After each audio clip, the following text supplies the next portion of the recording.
প্রিয় দেশবাসী, আমি এখন এই অবস্থানে দাঁড়িয়ে আছি বনগাঁ মহকুমার হসপিটালে আসি যে উদ্দেশ্যে। প্রিয় দেশবাসীকে আমি জানাই, উপরওয়ালার ইচ্ছায় আলহামদুলিল্লাহ আমার একটা কন্যা সন্তান দান করেছে। তার জন্যই আসি এই বনগাঁ হসপিটালে। আগামী 24 তারিখ পৃথিবীতে এসছে, তার জন্য সবাই দোয়া করবেন। সুন্দর থাকবে, ভালো থাকো, উচ্চ বড় হোক, শিক্ষিত হোক।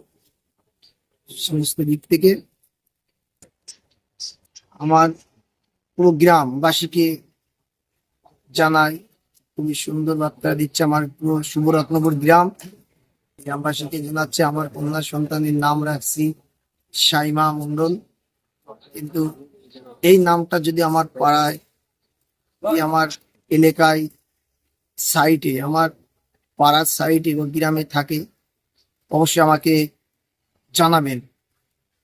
এই নামটা ডবল নাম থাকলে অসুবিধা হয়, যেমন বউদের ক্ষেত্রে আমি বলছি না, বউদের ক্ষেত্রে বলছি না, মেয়ে ও কন্যা যারা এখন মেয়ে যারা আছে তাদের জন্যই বলছি। যারা বিয়ে হয়ে চলে গিয়েছে তাদের লাইনটা আলাদা, যারা এখন আছে গ্রামে তাদের জন্যই জানাচ্ছি। প্রিয় আমার সুরত্নপুর গ্রামবাসীকে অবশ্যই জানাচ্ছি, আমি সাদ্দাম হোসেন মন্ডল, আমার মেয়ের নাম হচ্ছে সাইমা মন্ডল।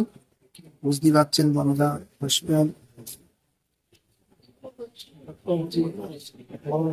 মহকুমার হসপিটাল। এই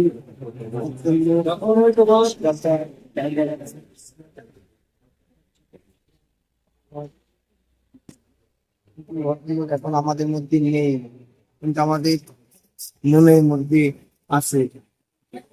এই বলে আমি প্রিয় দেশবাসীকে বার্তার অসংখ্য ধন্যবাদ দিয়ে আমি এখন শেষ করছি।